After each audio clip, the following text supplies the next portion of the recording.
asalaamaaleykum mbokk yi asalaamaaleykum tubaarkàlla ginnaaw bu ñu sante yàlla julli ci Yonent bu tedd bi sallallahu alayhi wa sallam ñu leen di nuyu leen ñaanal jàmm di ñaan yàlla mi dara tawul moo doole dal ak jàmm si réew mi di jégalu parce que démb moom am na ñu ñëwoon soxla woon garab bu hépatite fekk stock bi jeex gis ngeen démb dama liggéey ba presque 2 heures 3 heures du matin na si garab yi pour mën a am beneen stock pour ñuy ñëw tey hépatite B daal ni mu bale si réew mi woon jaaxal na ma lool hépatite C sax ay benn kaa nga jot mais hépatite B bi moom lu yéeme pour matal jox mën a am ay garab sax pour nit ñi jafe na fi nekk joxe naa tegtal def naa lu ne mais nit ñi bari dañuy préféré rek ne nañ ñëw ba fii moom ñëwal seen bopp moo gën a daal seen xel mais sant yàlla la rek sant yàlla bu kenn découragé nag xam ni incha allahu rabbi bu yoon jeexul waaw su lu jeex nekk na tawat boo xamante ne rek li may wax gaa yi ngeen góorgóorlu si loolu te respecté régime bi c'est am solo lu garab yi baax régime bee koy dimbali te it li may ñaanaat nit ñi mooy ku si ñëw am hépatite fexeel def bilan ba ngay ñëw moo gën ñëw ba fi ñu la defal analyse ngay dem di ñëwaat ñaari coono lay doon ndax rendez-vous bi déjà dafa jafe am ko dafa jafe kon def leen lu mu gàtt mu ngeen defee antigène ba mu positif ngeen def transaminase yi mooy ASAT ak ALAT bi su ngeen mënee defaale charge virale mooy ADN bi moo gën su ngeen ko mënee def aussi ndax dafa cher ngeen def au moins transaminase ak échographie abdominale bu fees bi ñu xool ndax amul benn problème su ngeen defee yooyu nañu leen mën a commencé le traitement le temps ngeen def charge virale bi parce que xam nañ ni jamono neexul te du ku nekk am moyen pour def ndax fi ne public bi ñu koy defee 30 000 francs privé yi di ko defee ay 45 000 francs c'est un peu cher mais lu mu gàtt def leen transaminase mooy ASAT ALAT bi ak au moins échographie reste bi mais ko affaire abdominale ngeen soog ñëw li si des nag mooy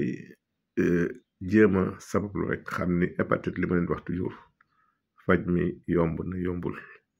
ndax am na ñu faj ñu wér ba mu négatif barki dem ba si mujj am na ñu faj mu wàññiku mais dafa des trace seen yaram ba léegi dañagul complètement am na ñu faj aussi mu résister yooyu yëpp am na kon hépatite du traitement am du luñ mën a garanti mais sababu rek moo fi nekk te yaakaar yàlla doyloo ko mais ñu xam ne toujours rek li fi maam yi bàyyi mi ngi fi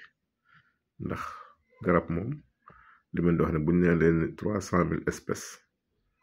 médicinal ñu ngi si garab yi soo leen jëlee am na si 15 000 francs 15 000 yoo xam ne wóor na day faj am na 3 000 yoo xam ne nit ñi étudier na seen perspective ba gis ni wóor na ne léegi amatul sikki sàkk te pour gis nit mu xam plus de 1000 plantes parfois rek jafe na kon nga xam ne recherche moom luy dul jeex la amul àpp dañuy si nekk rek te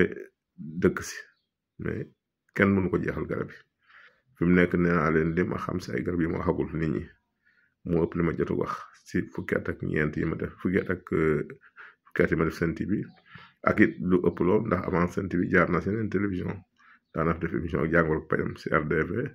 daan fi def aussi pajtal si 2STV kon jaar yi yàgg na média yi yàgg nañ si média yi mais bul defe ne ba léegi tax na li ñu xam si garab yi xaaj kon nag nañu konne di suivre rek te xam ne njëriñ yaa ngi ñëw fi may jeexale nag mooy alam tara kayfa fa'ala rabbuka bi ashabil fiil alam yaj'al kaydahum tadliilan wa arsala alayhim tayran abaabila tarmiihim bi hijaratin min sijjiil faja'alahum ka'asfin ma'kuul kooku noonu képp ku am néew doole bind ko limu kun soo ko bind limu kun nga def ko saafara boole ko ñett reen yi may wax muy reenu mbaccaar ñuy wax samba seer reenu keng ak reenu ngeer mbaccaar muy samba seer keng ak ngeer bu nekk juróomi reen soo roogee ren ba mu ñor ngay jël saafara sotti soo di ko naan par genn wàll kaas boo ndekkee boo añee boole góor goo xamante ni sa kàttan dafa wàcc nga koy jël si kàttanu yàlla na mayaat doole kon lii laan di bàyyil di leen wax ni direct yi dorénavant si YouTube lañ koy defee suñu chaîne Pajtal TV la Pajtal TV ngeen abonné te xaar ñu incha allah ce soir ngoon diggante 19h30 ak 20h daa ñëw si yaatal jërëjëf.